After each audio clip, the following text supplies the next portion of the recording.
అమెరికాతో భారత సంబంధాలు పెరుగుతున్నంత మాత్రాన దీర్ఘకాలం నుంచి భారత్తో తమకున్న సంబంధాలు తగ్గిపోవని రష్యా అధ్యక్షుడు వ్లాదిమిర్ పుతిన్ అన్నారు. రష్యాతో సంబంధాల విషయంలో భారత ప్రధాని నరేంద్ర మోదీపై ఒత్తిడికి పాశ్చాత్య దేశాలు ప్రయత్నాలు చేయడం వృధా అని పేర్కొన్నారు. అది ప్రపంచంలో అస్థిరతకు దారితీస్తుందని చెప్పారు.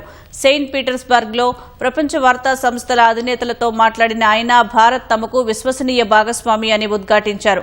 భారత్ వేరే ఏ దేశంతో ద్వైపాక్షిక సంబంధాలు కొనసాగించినా అందులో తాము ఎలాంటి ప్రతికూల పరిణామాలు చూడబోమని స్పష్టం చేశారు. భారత్కు స్వతంత్ర విదేశాంగ విధానం ఉందని చెప్పిన ఆయన జాతీయ ప్రయోజనాల కోణంలో భారత్ తీసుకునే నిర్ణయాలను గౌరవిస్తామని పేర్కొన్నారు. ప్రపంచంలోని ప్రధాన ఆర్థిక వ్యవస్థలో భారత్ ఒకటని, ప్రస్తుతం అద్భుతమైన వృద్ధి రేటును కనబరుస్తోందని తెలిపారు. ఇది రాత్రికి రాత్రే వచ్చింది కాదని, ప్రధాని మోదీ నాయకత్వంలో భారత ప్రభుత్వం చేసిన కఠోర శ్రమకు దక్కిన ఫలితం అని కొనియాడారు.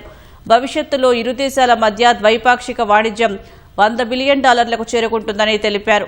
మరోవైపు భారత్ చైనా మధ్య సరిహద్దు వివాదంలో తాము జోక్యం చేసుకోబోమని, రెండు దేశాలే సామరస్యంగా పరిష్కరించుకుంటాయని పుతిన్ పేర్కొన్నారు.